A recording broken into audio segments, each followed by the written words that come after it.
ನಿಮ್ಮದು ಮತ್ತು ದುನಿಯಾ ವಿಜಯ್ ಸರ್ ಮಧ್ಯೆ ಏನಾದರೂ ಟಗ್ ಆಫ್ ವಾರ್ ನಡೆಯುತ್ತಾ? ಏನಾದರೂ ನೀವು ಅವ್ರ ಡೈಲಾಗ್ಗೆ ಕೌಂಟರ್ ಡೈಲಾಗ್ಗಳು ಆ ಥರ ಏನಾದರೂ ಇರುತ್ತಾ ಅಂತ? ನಾನು ಇದನ್ನು ರಿವೀಲ್ ಮಾಡ್ಬೋದಾ ಇಲ್ಲ ಗೊತ್ತಿಲ್ಲ, ಬಟ್ ಇರಬಹುದು, ಇರಬಹುದು ನನಗೆ ಹೇಳೋಕ್ಕಾಗಲ್ಲ, ಸೊ ಸಾರಿ. ಬಟ್ ನಿಮಗಂತೂ ಸಖತ್ ರುಚಿಸುತ್ತೆ ಎರಡೂ. ಒಬ್ವಿಯಸ್ಲಿ ಭೀಮಾ ಕ್ಯಾರೆಕ್ಟರ್ ಬಗ್ಗೆ ನಾನು ಹೇಳಲ್ಲ, ಏಕೆ ಅಂತಂದರೆ ಗೊತ್ತಿರುತ್ತೆ ಆ ರೇಂಜ್ ಏನು ಅಂತ. ಆ ರೇಂಜ್ಗೆ ಮ್ಯಾಚ್ ಆಗೋ ಥರ ಗಿರಿಜನ್ ಇಟ್ಟಿದ್ದಾರೆ ಅಂತ ಅಂದರೆ ನೀವು ಸೊ ಸಾರಿ, ಇಲ್ಲ ನಾನೆಲ್ಲೂ ಡೈಲಾಗ್ ಹೇಳಂಗಿಲ್ಲ, ಐಮ್ ಸಾರಿ. ಟ್ರೈಲರಲ್ಲಿ ಯಾವುದಾದ್ರೂ ಡೈಲಾಗ್ ಇದ್ದಿದ್ದರೆ ನಾನು ಹೇಳ್ತಿದ್ದೆ ಆ ಡೈಲಾಗ್ನ, ಬಟ್ ಇಲ್ಲ. ಟ್ರೈಲರಲ್ಲಿ ನಿಮ್ಮನ್ನ ಸುಮ್ಮನೆ ಜಲಕ್ ತೋರಿಸಿದ್ದಾರೆ, ಅದಕ್ಕೆ ನನಗೆ ಒಂದು ಕ್ಯೂರಿಯಾಸಿಟಿ ಕ್ರಿಯೇಟ್ ಆಯಿತು. ಇವರನ್ನ ತೋರಿಸಿಲ್ಲ ಅಂತಂದರೆ ಏನೋ ಸಮಥಿಂಗ್ ಇದೆ ಈ ಕ್ಯಾರೆಕ್ಟರಲ್ಲಿ, ಅದಕ್ಕೆ ರಿವೀಲ್ ಮಾಡಿಲ್ಲ ಅಂತ. ಇರಬಹುದು ಎಸ್. ಅಂದರೆ ಪ್ರತಿ ಡೈಲಾಗಲ್ಲೂ ಕಥೆಗಳಿದೆ, ಸೊ ಹಾಗಾಗಿ ಬಹುಶಃ ಯಾವುದನ್ನು ರಿವೀಲ್ ಮಾಡಿಲ್ಲ. ಸೊ ಅಂದರೆ ನಾನು ಹೇಳಿದ್ರೆ ಕಮ್ಮಿ ಆಗುತ್ತೆ, ಬಟ್ ನೀವು ಸಿನಿಮಾ ನೋಡಿ ಎಂಜಾಯ್ ಮಾಡಿ. ಸೊ ಪೊಲೀಸ್ ಆಫೀಸರ್ ಕಾಕಿ ಕದರ್ ಮೈ ಮೇಲೆ ಹಾಕಿದಾಗ ಹೇಗಿತ್ತು ಆ ಗತ್ತು ಗೈರತ್ತು? ಯಾರಾದರೂ ನಿಮ್ಮನ್ನು ಶೂಟಿಂಗ್ ಮಾಡ್ತಿರ್ಬೇಕಿದ್ರೆ ನೋಡಿಬಿಟ್ಟು ರಿಯಲ್ ಪೊಲೀಸ್ ಆಫೀಸರ್ ಅಂತ ಅಂದ್ಕೊಂಡು ಆ ಥರದ್ದೇನಾದರೂ ಚಮಕ್ ಆಗಿದ್ದು ಇದೆಯಾ? ಎಸ್, ತುಂಬ ಇದೆ. ಪ್ರತಿ ದಿವಸ ಏನಾದರೂ ಒಂದು ನಡೀತಾ ಇತ್ತು. ನಾನಂತೂ ಮನೇಲಿ ಬಂದು ಪುಸ್ತಕ ಬರಿಬಹುದು, ಅಷ್ಟು ಇನ್ಸಿಡೆಂಟ್ಸ್ ನಡೆದಿದೆ. ಮನೇಲಿ ಬಂದು ಅದನ್ನು ನಗ್ತಿದ್ವಿ ಮನೇಲಿ ಎಲ್ಲರೂ. ಸೊ ನಾನು ಯೂನಿಫಾರ್ಮ್ ಹಾಕ್ಕೊಂಡೇ ಹೋಗ್ತಿದ್ದಿದ್ದು. ಶೂಟೆಲ್ಲ ಮುಗಿಸ್ಕೊಂಡು ಆಲ್ಮೋಸ್ಟ್ ಯೂನಿಫಾರ್ಮ್ನಲ್ಲಿ ಮತ್ತು ಮಫ್ತಿ ಈ ಥರದ್ದು ಒಂದು ಹಾಫ್ ಯೂನಿಫಾರ್ಮ್ಗಳಲ್ಲಿ ಇದ್ದೀನಿ ನಾನು. ಸೊ ನನ್ನ ಪೊಲೀಸ್ ಅಂತಲೇ ಅಂದ್ಕೊಂಡ್ಬಿಡ್ತಿದ್ರು. ಇದನ್ನು ನಾನು ಎಲ್ಲೂ ಹೇಳಿಲ್ಲ, ಇದನ್ನು ನಾನು ಹೇಳ್ತೀನಿ. ಏನಂತ ಅಂದರೆ ಮೌಂಟ್ ಕಾರ್ಮೆಲ್ ಕಾಲೇಜ್ ಹತ್ರ ಈ ಥರ ಒಂದು ಶೂಟ್ ಆಗ್ತಾಯಿತ್ತು. ಅಂದರೆ ನಾನು ಚೇಸ್ ಮಾಡಿ ಅಪರಾಧಿನ ಹಿಡಿದು ಕರ್ಕೊಂಡು ಹೋಗೋ ಥರದ್ದು ಯಾವುದೋ ಒಂದು ಸನ್ನಿವೇಶ ಅದು. ನಾನಲ್ಲಿ ಅವರು ಎಲ್ಲೋ ಮರೆಯಲ್ಲಿ ನಿಂತಿರ್ತೀವಿ, ಬಂದು ಅರೆಸ್ಟ್ ಮಾಡಿ ಕರ್ಕೊಂಡು ಹೋಗಬೇಕು. ಹಿಂಗೆ ಕರ್ಕೊಂಡು ಹಿಡ್ಕೊಂಡು ನನಗೆ ಕ್ಯಾಮರಾ ಎಲ್ಲಿದೆ ಅಂತ ಗೊತ್ತಿಲ್ಲ, ಕ್ಯಾಮರಾ ನಿಮ್ಮನ್ನು ಫಾಲೋ ಮಾಡ್ತಾ ಇರುತ್ತೆ ಅಂತ ಹೇಳಿದರು ಅಷ್ಟೇ ನನಗೆ. ಸೊ ನಿಮಗೆ ಪ್ಯಾರಲಲ್ ಆಗಿ ಕ್ಯಾಮ್ರಾ ಇರುತ್ತೆ ಪ್ರಿಯಾ, ಅದು ನಿಮ್ಮನ್ನ ಫಾಲೋ ಮಾಡ್ತಿರುತ್ತೆ, ನಿನಗೆ ಹೆಂಗೆ ಬರುತ್ತೋ ಹಾಗೆ ಹಿಡಿದು ಎಳ್ಕೊಂಡು ಹೋಗ್ತಿರ್ಬೇಕಷ್ಟೇ ಅಂತ. ಸೊ ನಾನು ಒಂದು ಕಾಂಪೌಂಡಿಂದ ಜಂಪ್ ಮಾಡಿ ಹಿಡಿದು ಎಳ್ಕೊಂಡು ಹೋಗ್ತಾಯಿದ್ದೀನಿ. ಆ ಕಡೆ ಬೈಕಿಂದ ನನ್ನ ಎದುರುಗಡೆ ಒಬ್ಬರು ರಿಯಲ್ ಪೊಲೀಸ್ ಅವರು, ಅಂದರೆ ಸಿಂಗಲ್ ಸ್ಟಾರ್ ಅವ್ರು ಬಂದುಬಿಟ್ಟು ಮ್ಯಾಮ್ ನಾನು ಹೆಲ್ಪ್ ಮಾಡಲ ಮ್ಯಾಮ್, ಯಾರು ಹೇಳಿ ಅಂತ. ಒಬ್ಬರು ನಾನು ನಿಜವಾಗ್ಲೂ ಡ್ಯೂಟಿನಲ್ಲಿ ಇದ್ದೀನಿ ಅಂತ ನಾನು ಹಿಡ್ಕೊಂಡವ್ರನ್ನ ಒಂದು ಸ್ವಲ್ಪ ಮುಂದೆ ಮಾಡಿಬಿಟ್ಟು ಸರ್ ಶೂಟಿಂಗ್ ಸರ್ ಒಂಚೂರು ಜಾಗ ಕೊಡಿ ಅವ್ರಿಗೆ ಹೌದಾ ಅಂದ್ಬಿಟ್ಟು. ಅವರಿಗೆ ಅದು ಕರೆಕ್ಟಾಗಿ ಅರ್ಥ ಆಗಲಿಲ್ಲ ಪಾಪ, ಅವ್ರು ಇಳಿದು ಬಂದರು ಹಿಡ್ಕೊಳ್ಳೋದಕ್ಕೆ. ಸೊ ಹೆಂಗಾಗ್ಬಿಡ್ತು ಅಂದರೆ ಅಲ್ಲಿ ಶೂಟ್ ನಡೀತಾ ಇದೆ ಅಂತ ಯಾರಿಗೂ ಗೊತ್ತೇ ಆಗ್ತಿರಲಿಲ್ಲ. ಸೊ ಈ ಥರದೊಂದು ಇನ್ಸಿಡೆಂಟ್ಸ್ ಎಲ್ಲ ನಡೆದಿದೆ. ನಾವು ಸಖತ್ ಮಜಾ ಮಾಡಿದ್ವಿ. ಅವ್ರು ಕಟ್ ಅಂತ ಹೇಳಿದ್ಮೇಲೆ ನಾನು ಹೇಳಿದೆ, sir thank you so much. ಅಂದರೆ ಎಷ್ಟೊಂದು ಜನ ಹೇಳ್ತಾರೆ ಯಾವ ಪೊಲೀಸವ್ರು ನೋಡ್ದೇ ಇರೋರ ಥರ ಹೋಗ್ತಾರೆ ಅಂತ ಅಂದ್ಬಿಟ್ಟು. ಪೊಲೀಸವ್ರು ಅಂತಲ್ಲ, ಎಲ್ಲ ಕ್ಷೇತ್ರದಲ್ಲೂ ಆ ಥರ ಅಂದರೆ ಪಾಸಿಟಿವ್ ಮತ್ತು ನೆಗೆಟಿವ್ ಎಲ್ಲ ಕ್ಷೇತ್ರದ ಎಲ್ಲ ಕೆಲಸದಲ್ಲೂ ಇರ್ತಾರೆ. ನಮ್ಮ ದೇಹದ ಒಳಗೆ ಇರುತ್ತೆ positive negative shades. So but ನಿಯತ್ತಾಗಿ ನೋಡಿ ಅದಕ್ಕೆ ನಾನು ಕೈ ಜೋಡಿಸ್ಬೇಕು ಅನ್ನೋ ಅಧಿಕಾರಿಗಳು ಕೂಡ ಇರ್ತಾರೆ ಅನ್ನೋದಕ್ಕೆ ಇದೊಂದು ಸಾಕ್ಷಿ. ಸೊ ಆ ವ್ಯಕ್ತಿಗೆ ನಾನು ಆಮೇಲೆ ಥ್ಯಾಂಕ್ಸ್ ಹೇಳಿದೆ, thank you very much sir, ಈ ಥರ ಶೂಟಿಂಗ್ ನಡೀತಾ ಇರೋದು ಅಂತಂದ್ರೆ ಗೊತ್ತೇ ಆಗಲಿಲ್ಲ ಮ್ಯಾಮ್, ನೀವು ನಿಜವಾಗ್ಲೂ ಏನು ಕಾಪ್ ಥರನೇ ಕಾಣ್ತೀರಾ, ಇನ್ಸ್ಪೆಕ್ಟರ್ ಥರನೇ ಕಾಣ್ತೀರಾ, ಅದು ಟ್ರಿಪಲ್ ಸ್ಟಾರ್ ಅಲ್ಲ.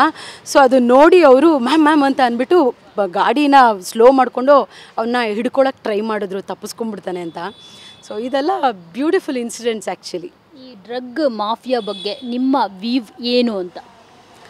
ಡ್ರಗ್ ಮಾಫಿಯಾ ಅಂದರೆ ನಾನು ಒಂದೇ ಲೈನಲ್ಲಿ ಹೇಳೋಕ್ಕೆ ಇಷ್ಟಪಡ್ತೀನಿ, ಸುಲಭವಾಗಿ ತೇಲ್ಸೋವಂಥ ಒಂದು ಇದರಲ್ಲಿ ಯಾರೂ ದಯವಿಟ್ಟು ಸಿಕ್ಕಾಕೊಂಬೇಡಿ. ಹಂಗೆ ನಿಜವಾಗ್ಲೂ ತೇಲ್ತೀರಾ ಅಂತಂದರೆ ತುಂಬ ಒಳ್ಳೊಳ್ಳೆ ವಿಷಯಗಳಿದೆ. ಕೆಲಸ ಇರಬಹುದು, ಕೆಲಸದಲ್ಲಿ ತೇಲೋಂಥವ್ರು ತುಂಬ ಜನ ಇದ್ದಾರೆ. ಅಂದರೆ ಅವರು ನಂಬ್ಕೊಂಡಿರೋ ಕಾಯಕದಲ್ಲೇ ಕೆಲಸ ಮಾಡ್ತಾ ಅದರದ್ದು ಹ್ಯಾಂಗ್ ಓವರ್ನಲ್ಲೇ ಇರೋರಿದ್ದಾರೆ, ಬರವಣಿಗೆಯಲ್ಲಿ ತೇಲೋರಿದ್ದಾರೆ, ಸಂಗೀತದಲ್ಲಿ ತೇಲೋರಿದ್ದಾರೆ, ನೃತ್ಯದಲ್ಲಿ ತೇಲೋರಿದ್ದಾರೆ, ನಟನೆಯಲ್ಲಿ ತೇಲೋರಿದ್ದಾರೆ, ಸ್ಪಿರಿಚುವಲ್ ಆಗಿ ಭಕ್ತಿಲಿ ತೇಲೋರಿದ್ದಾರೆ. ಅಂದರೆ ಆ ನಶೆಯಲ್ಲಿ ತೇಲೋಕೆ ಅದೇ ಬೇಕು ಅಂತ ಇಲ್ಲ, ನಾವು ತೇಲೋಕೆ ಬೇಕಾದಷ್ಟು ದಾರಿಗಳಿದೆ. ಸೊ ನಾವು ಅದನ್ನು ಆಯ್ಕೆ ಮಾಡ್ಕೊತಿರೋದು ತುಂಬ ಆ್ಯಕ್ಚುಲಿ ದುರಂತ ಇದು ಆ್ಯಕ್ಚುಲಿ. ಏಕೆಂದರೆ ಸಣ್ಣ ವಿದ್ಯಾರ್ಥಿಗಳಿರ್ಬಹುದು, ವಿದ್ಯಾರ್ಥಿನಿಯರಿರಬಹುದು, ಅಂದರೆ ಸ್ಕೂಲ್ ಕಾಲೇಜ್ಗಳಿಂದನೇ ಶುರು ಆಗಿಬಿಡ್ತಿದೆ ಅನ್ನೋದು ಸಖತ್ ಡಿಸಾಸ್ಟರ್ ಥಿಂಗ್ ಅದು ಆ್ಯಕ್ಚುಲಿ. ಅದನ್ನು ಯಾವುದೇ ಆಗಲಿ, ಯಾವ ವಿಷಯ ಆಗಿರಲಿ, ನಾನು ಎಲ್ಲರಿಗೂ ಹೇಳೋದು ಒಂದೇ, ನಾನು ಹೇಳೋಷ್ಟು ದೊಡ್ಡೋಳಲ್ಲ, ಬಟ್ ಕೇಳಿದ್ರೆ ನಾನು ಏನು ಹೇಳ್ತೀನಿ ಅಂದರೆ, ಏನೇ ವಿಷಯ ಆಗಿರಲಿ, ವಿಷಯ ಇರಬಹುದು, ವ್ಯಕ್ತಿ ಇರಬಹುದು, ನಮ್ಮನ್ನು ಅದು ಕಂಟ್ರೋಲ್ ಮಾಡೋ ಥರ ದಯವಿಟ್ಟು ಇಟ್ಕೋಬೇಡಿ. ನಾವು ಪ್ರತಿಯೊಂದನ್ನು ಕಂಟ್ರೋಲ್ ಮಾಡೋಷ್ಟು ಒಂದು ಕಂಟ್ರೋಲಿಂಗ್ ಕೆಪಾಸಿಟಿನ, ಆ ಬ್ಯಾಲೆನ್ಸಿಂಗ್ ಕೆಪಾಸಿಟಿನ ನಾವು ಬೆಳೆಸ್ಕೊಂಡ್ರೆ ತುಂಬ ಒಳ್ಳೆಯದು ಅಂತ ಹೇಳೋಕ್ಕೆ ಇಷ್ಟಪಡ್ತೀನಿ. ಕಾಟೇರ ಸಿನಿಮಾ ಆದಮೇಲೆ ಬರ್ತಿರೋವಂಥ ದೊಡ್ಡ ಸಿನಿಮಾ ಭೀಮಾ. ಸೊ ಸಿಕ್ಕಾಪಟ್ಟೆ ನಿರೀಕ್ಷೆ ಇದೆ. ಈ ಸಿನಿಮಾ ಪ್ರೇಕ್ಷಕರ ನಿರೀಕ್ಷೆಯನ್ನು ರೀಚ್ ಆಗುತ್ತಾ? ಜೊತೆಗೆ ಈಗ ಈ ಸಿನಿಮಾಗಳು ಏನು ಬರ್ತಿದೆ ಈಗ, ಅದು ಸಕ್ಸಸ್ ಆಗಲೇಬೇಕಾಗಿದೆ ಇಂಡಸ್ಟ್ರಿಯ ಹಿತದೃಷ್ಟಿಯಿಂದ.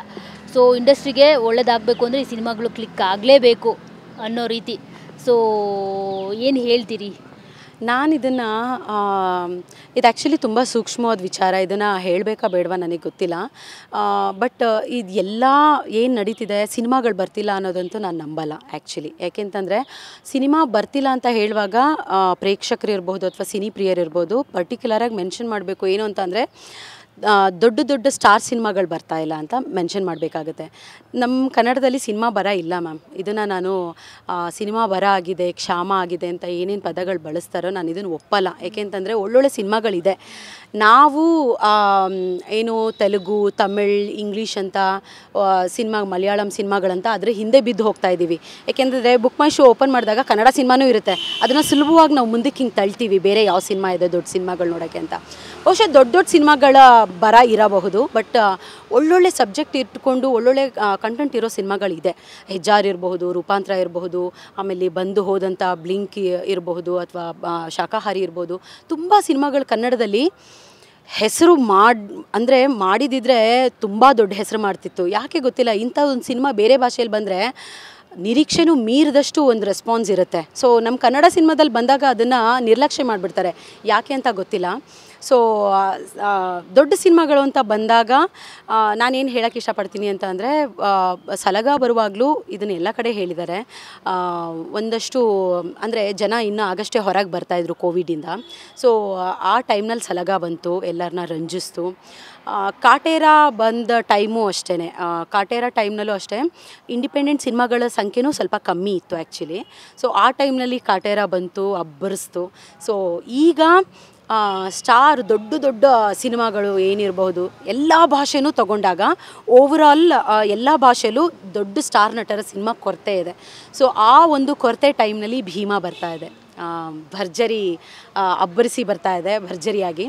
ಸೊ ನಾನು ಈ ಥರ ಹೇಳೋಕ್ಕೆ ಇಷ್ಟಪಡ್ತೀನಿ. ಬಟ್ ಖಂಡಿತ ಒಳ್ಳೊಳ್ಳೆ ಸಿನಿಮಾಗಳಿದೆ. ನಾನು ಪ್ರೇಕ್ಷಕರಿಗೆ ಕೇಳ್ಕೊತೀನಿ, ಸಿನಿ ಪ್ರಿಯರಿಗೆ ಕೇಳ್ಕೊತೀನಿ, ಒಳ್ಳೊಳ್ಳೆ ಸಿನಿಮಾಗಳಿದೆ. ನೀವು ಎಲ್ಲ ಕನ್ನಡದಲ್ಲಿ ಬರೋವಂಥ ಎಲ್ಲ ಸಿನಿಮಾನೂ ಏನು ನೋಡ್ತಿರೋ ಆವಾಗ ಇನ್ನೂ ಒಂದಷ್ಟು ಒಳ್ಳೊಳ್ಳೆ ಪ್ರಯೋಗಾತ್ಮಕ ಸಿನಿಮಾಗಳು ಬರೋಕ್ಕೆ ಅವಕಾಶಗಳಾಗುತ್ತೆ. ಸೊ ಅಂದರೆ ದೊಡ್ಡ ದೊಡ್ಡ ಬಜೆಟ್ ಸಿನಿಮಾ ಅಂತ ದಯವಿಟ್ಟು ನೀವು ತಲೆಯಲ್ಲಿ ಒಂದು ನೀವೇ ಒಂದು ಗೆರೆನ ಎಳ್ಕೊಬೇಡಿ. ಸೊ ಸಣ್ಣ ಬಜೆಟ್ ಸಿನಿಮಾಗಳು ಎಲ್ಲ ಅಂದರೆ ನಮ್ಗೆ ಅಂದರೆ ಊಹೆನೂ ಮಾಡ್ಕೊಳಕ್ಕಾಗದೇ ಇರೋವಂಥ ವಿಷಯ ವಸ್ತುಗಳನ್ನ ಇಟ್ಕೊಂಡು ಬರ್ತಾ ಇದೆ. ಸೊ ಎಲ್ಲ ಥರ ಸಿನಿಮಾಗಳನ್ನೂ ದಯವಿಟ್ಟು ಪ್ರೇಕ್ಷಕರು ನೋಡಿ. ಆವಾಗ ಕನ್ನಡ ಸಿನಿಮಾ ದೊಡ್ಡ ಸ್ಕೇಲ್ ಸಿನಿಮಾ ಆಗಿರ್ಬೋದು, ಅಥವಾ ಸ್ಮಾಲ್ ಸ್ಕೇಲ್ ಸಿನಿಮಾ ಆಗಿರ್ಬೋದು, ಪ್ರಯೋಗಾತ್ಮಕ ಸಿನಿಮಾ ಆಗಿರಬಹುದು, ಮತ್ತು ನಾವು ಅದೇ ಸ್ಥಿತಿಗೆ ಹೋಗ್ತೀವಿ. ಯಾವ ಸ್ಥಿತಿ? ಪುಟ್ಟಣ್ಣ ಕಣಗಾಲ್ ಸರ್ ಇದ್ದ ಟೈಮ್ನಲ್ಲಿ ಆಗ್ತಿದ್ದ ಸ್ಥಿತಿ. ಆಗ ಸ್ಯಾಂಡಲ್ವುಡ್ನ ಎಲ್ಲರೂ ಹೆಂಗೆ ತಿರುಗಿ ನೋಡ್ತಿದ್ರು, ಹಾಗೆ ಎಲ್ಲ ಒಂದು ಜಾನ್ರಾದಲ್ಲೂ Kannada cinema, Sandalwood the best ಅಂತ ಹೇಳೋವಂಥ ಸಿನಿಮಾಗಳನ್ನ ಕೊಡೋವಂಥ ಟ್ಯಾಲೆಂಟ್ಗಳು ತುಂಬ ಜನ ಇದ್ದಾರೆ. ದಯವಿಟ್ಟು ಪ್ರೇಕ್ಷಕರು ಎಲ್ಲ ಥರ ಸಿನಿಮಾಗಳನ್ನ ಕನ್ನಡದಲ್ಲಿ ದಯವಿಟ್ಟು ನೋಡಿ ಅಂತ ಕೇಳ್ಕೊತೀನಿ.